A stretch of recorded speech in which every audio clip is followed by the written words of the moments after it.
It's creating locker room tension. But if you really think back at the season, a lot of that stuff had to be true. I mean, players were throwing shade at each other. Crabtree sitting there talking about Kaepernick. They were boys, man.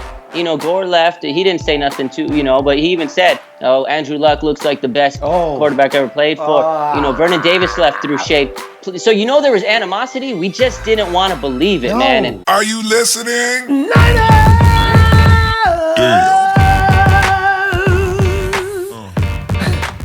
So here we are, right? Yeah. Same thing as last year at the same exact time. Sitting here in this void between lost and found a new coach. Yeah. And then you have guys like Chip Kelly, Mike Shanahan, Mike Holmgren. The last two, of course, the 49ers will not even give the time of day. Chip Kelly, you know how I feel about the Chipster. If we could just get him out of the picture as soon as possible, I will be very delighted. I'm talking, not even Tennessee wants to talk to Chip Kelly, okay? Besides, if it comes down to nobody else left but him, we're going to be in big trouble. And then you have the situation with Hugh Jackson. Now, Hugh is playing the game of make him wait. Why? Because Hugh says, okay, I'll make him wait, that I get more leverage, maybe a little more autonomy and control of the team. They'll give me more money. It's a game they got to play. When you're looking around and shopping like Hugh does, you clown. And that means the 49ers are going to have to wait.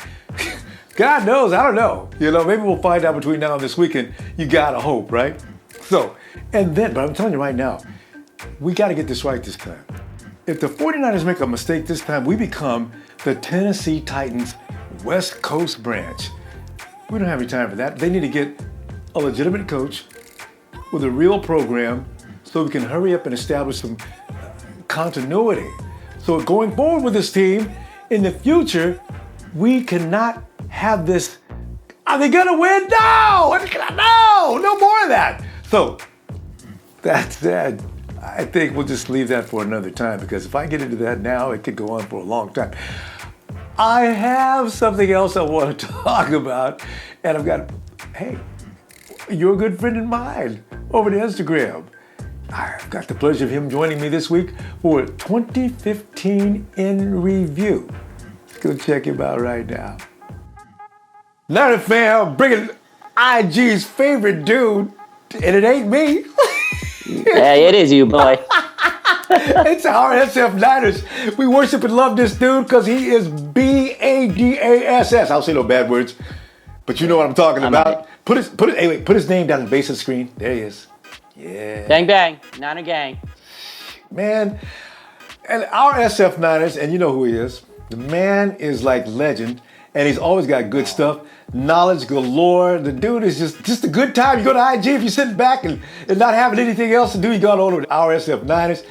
Booyah! Damn, man, you're making me feel too good, Rombo. Dude, you the man. You know it, man. I'm telling you right now. Oh, thanks. And you know, you was one of the first guys when I first came to IG. It's been a little closing in on 2 seasons. You're one of the first guys I noticed. This dude, man. This is good stuff. Man, bang bang. I mean, I've loved this page, man. I met a lot of cool people on this page, so I feel humble just being on this show, man. Dropping knowledge and talking to another fellow Niner faithful. That's what it's all about, man. Yeah. Keep it positive, and there's too much haters out there, so. And but the thing is, there was a whole lot of hate to be had. If you're not a serious faithful this year, there's a lot of people who got angry this year. But definitely. But you know what? When you look back on this season, and that's what we're going to do here, we're going to take a look at this season. I'm curious, at what point we started out the season, and like I'm telling you right now, I went out looking for Raider fans, Hawks fans. I didn't mess with the Cardinals because they're not a violent element in our circle. Decent fan base. Yeah, but I went after these people and told, man, you guys think because we lost everybody we ain't gonna compete? You don't know, right? Boy, you know what? We're San Francisco 49ers. When they put on a uniform, they are ready to compete. Look out. Look out, baby. Game That's right. one. 5-time Super Bowl champion. Put them trophies up there. Quest for 6, baby. Let's go. Came out in game 1. We was smoking. We came out with that fire. Red and black jerseys. I remember being on the show that week. I was just pouring, smiling, pouring with exuberation. killing the game, but that's as a Niner, I'm Mr. Optimism, just like you, man. And I felt great, even though we lost so many players and this and all that. We'll get to that. But, I felt great coming into the season because every season I do, like I said, I every time I feel like we go 16-0 every year because that's how much I love this team. You drop that jersey on, you think of the glory days of the guys behind me, young Montana Rice. You feel good, man. But after that first game, it was just, you felt like we could not do wrong. They came out, did what they had to do. Line was protecting. Cap played okay. He didn't make mistakes. Hyde was shining. Oh. Defense played good. I mean, it looked like everything we needed was there, and we were going to go, let's go. But you're right. It was a tumultuous season. If you're a true fan, you've been through this before. I've had 2-win seasons, 4 wins. We've been through some crappy seasons. And, I'm going to stay faithful, though. You bring up a good point because Joe Montana, his first season, he was with Steve Spurrier. 2 games. Nobody could see any future with that team. We know what happened after that. Yeah, the rest is history, baby. You know what? You look at, as you say, we were optimistic. At what point did all of a sudden reality set in? So this is a great question because I've thought about this a long time. Again, we were kind of under false pretenses that first game. We came out and we looked so great, man, and we didn't think we could do anything. And I think after a win, we always feel good. Even when we had like 3 wins this season, we came out and we beat Atlanta on the road. We were so happy, and I'm like, it's like we won the Super Bowl, and I'm sitting here, okay, now we got 4 wins. What are we so happy about? But that's what it was, that's how our Niner fans are. But also, Niner fans are kind of the type of fans that we expect greatness, and when you start losing, it starts getting ugly, man. Like Montana and Joe, Steve Young, all those guys won so much that when we start losing, we start comparing it to those days. But anyways, to answer the question, midway between weeks 4 and 6, as much as I like to say, we were going to sit there and turn it around by midway point, 6, 7, 8. I felt a little bit before that because we had some bad games leading up to that, especially on the road against Pittsburgh in week 2, early as week 2. Yes. I mean, that was ugly. And then we play Arizona. I believe that was week 4. And, we just dropped the goose egg on the road, and it was ugly. Kaepernick's probably his worst game he's ever played. And around that time, I just started seeing the defense wasn't clicking on the road. They weren't tackling, and that was a big, big issue, tackling. Carlos Hyde's foot became an issue. The offensive line showed their true colors. Tomsula showed that he just didn't have that intensity, that game plan mentality, and that things just started trickling down after that. So by week 6, man, after you play the Giants and just go balls to the wall and lose a game, you got to sit there and say, there's no way we're going to be, a winning team. Let me stop and ask you this, though.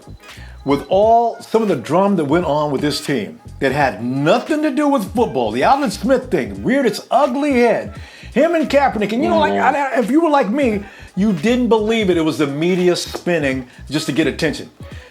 Media spins a lot of hype on this team, but unfortunately, sometimes it's true. We just don't want to believe it as fans. We just can't believe it. Like, why would Cat be dissing on Aldon's girl? It's creating locker room tension. But if you really think back at the season, a lot of that stuff had to be true. Players were throwing shade at each other. Crabtree sitting there talking about Kaepernick. They were boys, man. Gore left. He didn't say nothing but he even said, Andrew Luck looks like the best quarterback ever played for. Vernon Davis left through shade. So there was animosity. We just didn't want to believe it, man. And I think that was part of our downfall, not only this year, but last year. Yeah. There was locker room intensity. There was people that were like Team Harbaugh, people that weren't, and that kind of created animosity. York ran him out of town. Fans are bitter, and they're still bitter we lost Harbaugh, but guess what? He's coaching Michigan. We ain't getting him back, and a lot of drama. But does it ever freak you out that we read all these things and then they come to individual players, Staley, Boone, any of these guys that will definitely speak, and Navarro Bowman even said some things this past season, but does it ever weird you out that everybody takes a class in PR? They will never, ever allude to anything that's sensitive in a negative fashion. Just like it was Vernon Davis. When Vernon was asked about some of the things he said, Vernon jumps back and says, Joe Staley and Alex Boone are good friends of mine. I don't understand this. Yeah. We don't have no situations like that in this locker room. And he looks so serious. Their face looks like, well, now why would I not believe him? The media is doing it again. But that's just society in general, and like at work. I know people talk stuff about everybody. I'm at work. They got this guy talking about that nurse and this doctor and whatever. And people say stuff, but when you confront someone That's how people are. They just say, "Oh, I wasn't me," you know. And that's in the NFL. People are gonna be talking, man. You got drama. You got the testosterone building up, and you know when someone confronts you, you talk bad about my boy. No, of course not. You know. So, and I just think people don't want to be confronted, and you know, it's frustrating because it's the reality. But I just want one time somebody, the reporter comes to him, Vernon, do you have issue with Colin Kaepernick? We've heard some things. I'm glad you asked. Bring that camera in here. If he don't throw me the ball this week, they could just I'll turn that uniform in now. I've had enough. Jed York, you listen? Coach, I'm telling y'all right now, I've had it up to here. Now, when they trade him. That's right, man. When they trade him. The NFL's kind of changed, though, because you know what? Guess who would have done that? T.O., my boy T.O. Terrell Owens used to come to the place and say, hey, look, Jeff Garcia's gay. He looks like a rat, smells like a rat, must be a rat. T.O. had he had no filter. He had no shame. You know, he gave no Fs, man. And that's what I want to see out of some of these players. Just come out and just be real. But so many players are just not real anymore because here's the thing. If you ruin your image nowadays, you ain't gonna get paid. And These you may not be able to all get about that money, man. And not be able to get another job with another team too. Because like Chip Kelly's people, when you think about Shady over in Buffalo, he's still talking smack. Players just don't do it, you know? Some players just don't get it, but some players, you're right. It's all about who your PR guy is. Like Jed York, man. I mean, great press conference, but man, whoever wrote that speech for him was killing the game, boy. I mean, some of the stuff he said was just like poetic justice. I'm like, I know this guy who went to clown college didn't write this, man. But anyways, I'm going to believe what he says if I see it. You know, walk the walk if you can talk the talk. But he said some good things. He owned up. At least he apologized. But that's another story for another day. Okay, but wait a minute. But I want you to amplify on that just a little bit more. Do you think after Jed got through giving us that Rudy Toot speech, did you sense any sincerity at all? Because there was some, you mentioned there's some points you thought that you believed in. But in a whole, did he just give us lip service? Will we continue to see the same things? Or will we improve dramatically? And I've talked about this ad nauseum, man. And here's the thing. Like, part of me wants to believe it. And part of me says, you know what? He's been an ass clown since he's ran this team into the ground over the last few years. But, hey, look, bottom line, he may not care about the fans, but he cares about making that money, the almighty dollar. And in order to get fans in the stadium, he's got to sell tickets. Who wants to go see a losing team? Yes. We got to win. So part of me thinks he's kind of telling his version of the truth so he can get butts in the seats. But I don't think it's because of the fans. You know, that part of it, I didn't agree. But I do think he wants to win, but for his own reasons, you know. So he's going to spend the money, he says, get a coach, get some players. If he opens up his wallet and shows that this year, maybe I'll believe him a little bit more. But I think his biggest goal is to make that money, because Levi Stadium, it's an expensive stadium. In order to make that profit, you got to sell tickets and stuff, you know. And I think he does want to win because he knows if he wins, he's going to make more money. But does he care about the fans? That's the part I didn't really believe. But hey, wait, I got to disagree with that just a little bit. You know why? It's not about caring about the fans. He's vain. He's a very vain man. Did you flying those banners overhead and everything? The tweets. Jed hates that. He's 30. What is he? 34, 35 now. He is a very sensitive young man. He can't take it. Yeah. He even mentioned that, and he even almost gave himself away when he said during the press conferences, I seen the tweets. I almost had this to say about that. I saw the banners overhead. I knew his feelings were hurt. See, you know he's got. Hey, my feelings would be hurt too if someone's coming over my work flying a banner from my head like, "Hey, Raj, you get your ass out of there." I'd be a little upset too. I'm not gonna lie. So I think part of his feelings were hurt.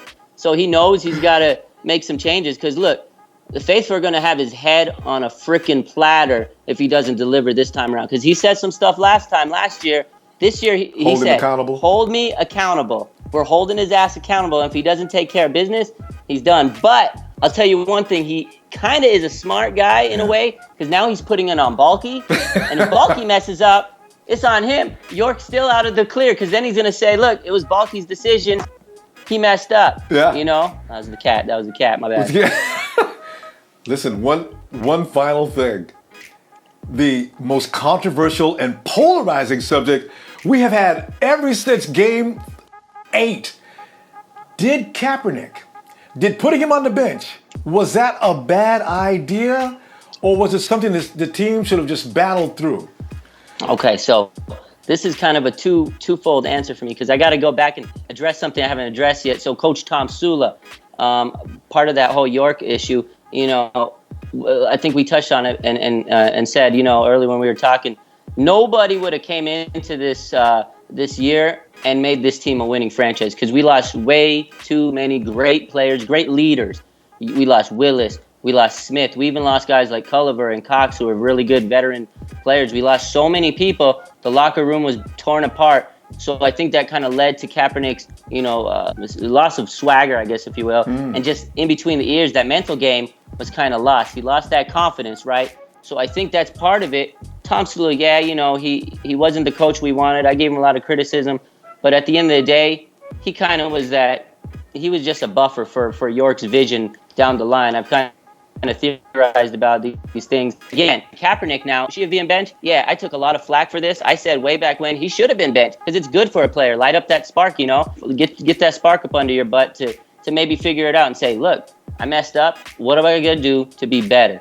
But also, I think the timing was bad. They should have benched him after that Arizona game, because after that, you don't bench him after a horrible game like that. He's sitting there thinking, I can do whatever I want, and I'm the quarterback. Blaine's not going to pressure me. And when they finally did, it created a controversy. They could have avoided the controversy if they just benched him and said, look, he had a bad game. We'll let him take a rest, clear his mind, come back stronger, because they've benched Montana, they benched Young, led to his benching, and it wasn't all on him. As I've said before, the offensive line played really bad. Eric Pears, man, that guy.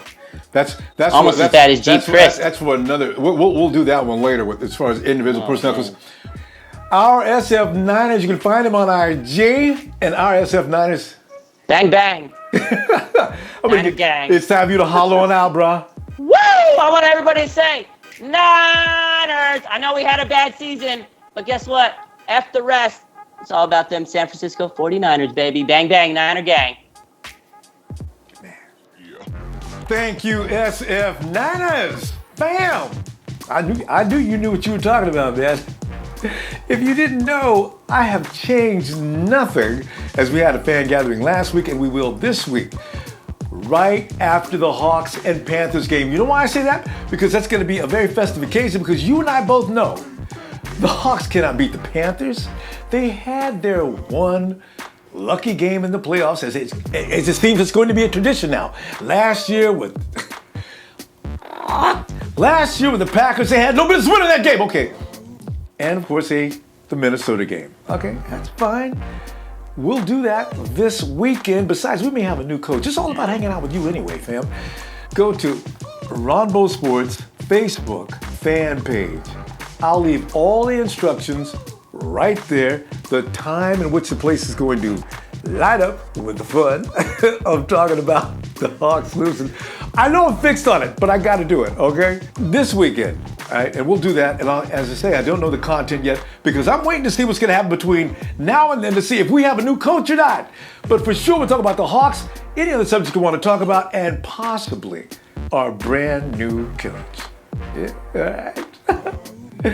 Be sure to like if you do, share and subscribe, and I hope to see you on this Sunday. 7, 6, 5, 4, 3, 2, 1. Niners!